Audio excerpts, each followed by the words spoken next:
Bonjour, je suis le contre-amiral Jacques Mallard. Je suis le commandant du groupe aéronaval. Un groupe aéronaval, c'est une force navale qui agrège autour du porte-avions beaucoup d'unités, beaucoup de moyens qui permettent de remplir des missions dans tous les domaines.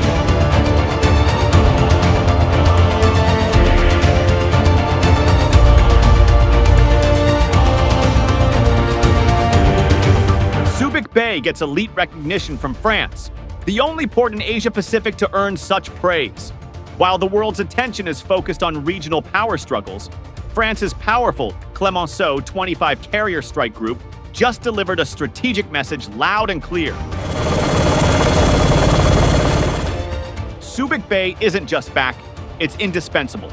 This wasn't a casual compliment, it was a direct military-grade endorsement of the Philippines as a critical defense ally in the Indo-Pacific. We aim to deepen our cooperation with regional partners with whom we share common values such as upholding international law and ensuring freedom of navigation in shared maritime spaces. Subic Bay wasn't chosen for beauty or trade volume, it was chosen for what truly matters in modern naval strategy. Deep water access, swift entry, operational flexibility, and proximity to the most volatile flashpoints in the region, the South China Sea and Taiwan Strait. According to Rear Admiral Jacques Mallard, Subic offers unmatched logistics and access. It's a strategic gem. Think about that. Not Singapore, not Japan, not Darwin, just Subic. But this goes way deeper. We are building mutual knowledge, we are building experience of the area, and we are constructing bonds. And there's nothing that is declared against anybody. As the ambassador say, we are mostly here because there is a free and open area to sail in, and we are here basically to use this right of common space to make sure that this space stay common. France is currently executing its Indo-Pacific strategy, one focused on freedom of navigation, regional cooperation, and counterbalancing Chinese expansion. So when the French Navy docks in Subic and calls it the best, it's not just admiration, it's a diplomatic alignment. It's France saying, we trust the Philippines. We want you in this game. That's a loud message to allies, and a louder one to rivals. Subic Bay has already responded. The Philippines has begun expanding its naval footprint there, with U.S. rotational troops increasing under EDCA, Japan and Australia preparing for joint exercises, and private operators upgrading infrastructure for military and trade use. Defense Secretary Gilbert Teodoro recently said, Subic will be our crown jewel for security and cooperation. This isn't just talk, it's in motion. With this momentum, Subic is becoming a hub for not only defense but economic resilience.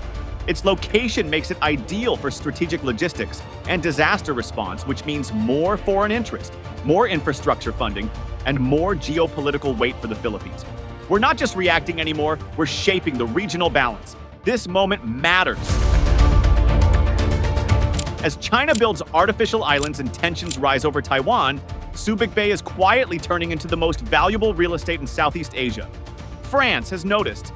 Other allies are following. And for every Filipino, this isn't just about military alliances. It's about national pride, security, and the future. When history books talk about the new Indo-Pacific order, don't be surprised if Subic Bay is on the front page.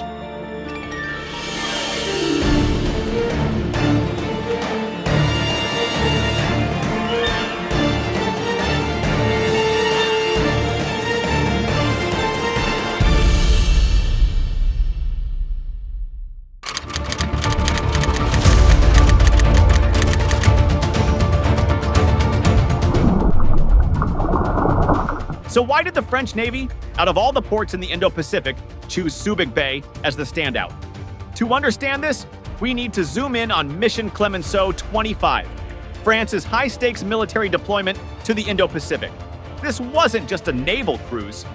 This was about projecting power, asserting freedom of navigation, upholding international law, and showing France means business in the Indo-Pacific. At the center of this mission, the nuclear-powered aircraft carrier Charles de Gaulle, the pride of the French Navy, supported by destroyers, supply ships, and a full strike group. When that kind of firepower docks at your port and praises it, you pay attention. Rear Admiral Jacques Mallard, commander of the French carrier strike group, didn't mince words. Subic Bay is an ideal location to support our carrier group. The environment is favorable, the infrastructure is here, and the industrial landscape is efficient. This wasn't a political courtesy. It was a tactical evaluation, and Subic passed with flying colors. Let's talk specifics. Subic Bay's natural depth reaches up to 13.7 meters, deep enough to host massive naval vessels, including aircraft carriers and submarines. It has no navigational choke points, making entry and exit swift, a priceless advantage during crises. Add to that the pre-existing US-built infrastructure, from fuel depots to dry docks. And you've got a military-grade port ready to support the world's most advanced naval platforms. And that's exactly what France experienced. The Charles de Gaulle, with its nuclear core and over 30 aircraft aboard, needs serious logistics. And Subic delivered. From resupply to shore coordination, the visit showed that the Philippines isn't just a stopover, it's a strategic enabler. By choosing Subic Bay, France wasn't just giving a compliment, it was making a statement. A European nuclear power placed its most advanced warship and combat group in the care of the Philippines and left impressed. That's trust, that's capability. And that's exactly why Subic Bay is back in the global defense spotlight.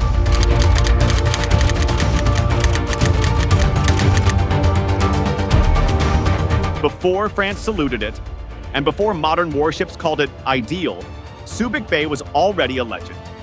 This story goes back centuries, starting as a Spanish naval arsenal in the late 1800s, then becoming one of the most powerful American military bases in the world. By the Cold War era, Subic wasn't just a port, it was the largest US Navy installation in Asia, playing a massive role in both the Korean War and the Vietnam War as a logistics, repair, and combat staging hub. Thousands of US sailors, nuclear submarines, aircraft carriers, and warplanes called Subic home. It was a mini America in the Philippines until 1992, when history took a turn. The eruption of Mount Pinatubo, coupled with the Philippine Senate's decision not to renew the US bases agreement, led to a dramatic US withdrawal. In many places, that would have been the end. A ghost town left behind. But not in Subic.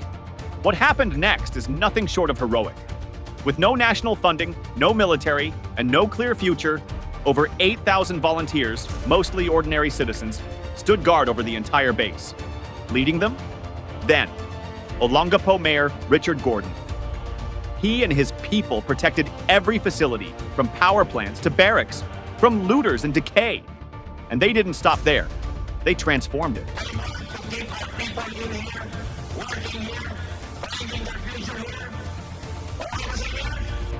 What was once a war hub became the Subic Bay Freeport Zone, a bold experiment in local-driven, volunteer-powered economic revival.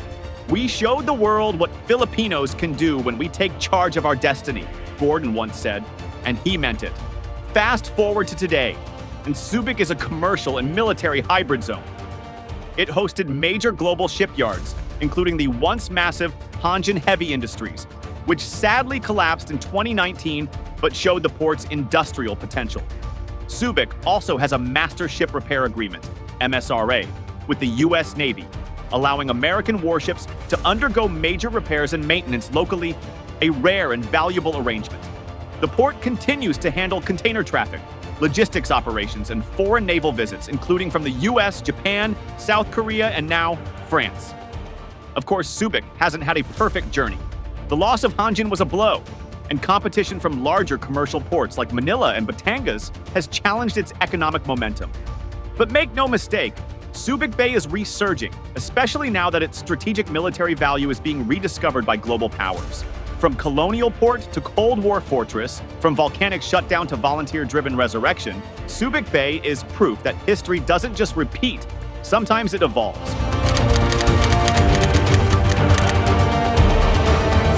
Subic Bay isn't just a port, it's a geopolitical chess piece in a high-stakes maritime game.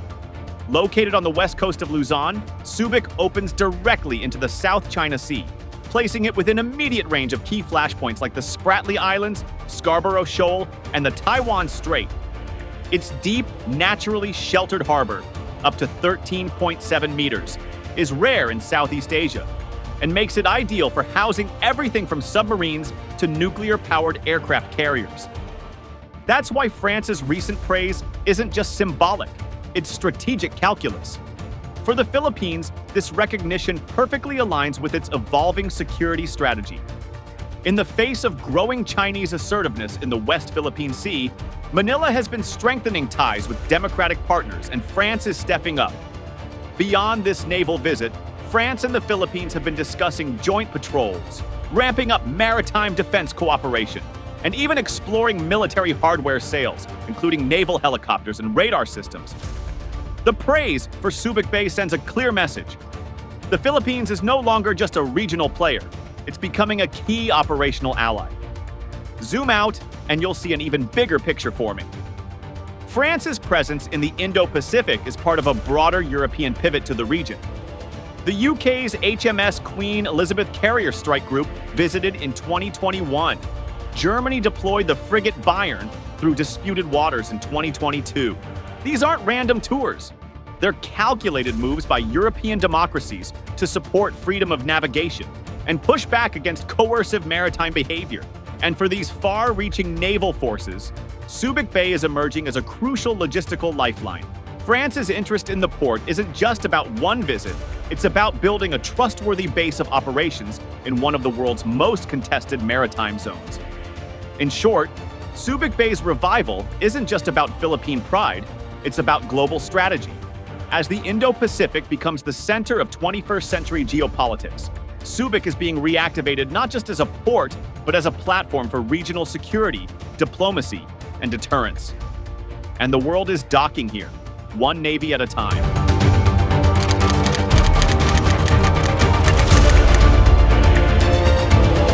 France's glowing praise of Subic Bay wasn't just polite diplomacy, it was a calculated recognition of the port's military logistics excellence, its deep water advantages, and its irreplaceable location on the front lines of Indo-Pacific security. From its origins as a Spanish naval arsenal, to its decades as America's most vital Asian base, to its modern rebirth as a strategic free port, Subic's journey tells a story of resilience, reinvention, and rising relevance. Now, with the French Navy's endorsement, Subic Bay is more than history, it's a future-forward hub. Experts say this kind of international trust could unlock increased defense investments, more joint military exercises, and even permanent logistical agreements with allies. Already, analysts project a significant uptick in port modernization funding, foreign ship visits, and defense infrastructure upgrades within the next 3 to 5 years, all centered on Subic's growing role as the Philippines' maritime anchor in the West Philippine Sea. And this is where the real message comes in. The Philippines is no longer a passive observer in regional security, it's a strategic player with global trust. Subic Bay proves that we're not just in the game, we're hosting it. This is more than a proud moment. It's a signal that Filipino ports, Filipino leadership, and Filipino geography matter deeply in the world's most contested waters. As global powers sail into the Indo-Pacific, they're looking to the Philippines and Subic Bay for stability, strength, and partnership. Let's make sure we're ready. Let's own this moment, because the spotlight is on us, and it's only getting brighter. Thank you for tuning into our channel. If you enjoyed the video, please remember to like, share it with your friends, and subscribe to our channel for more in-depth analysis of global issues.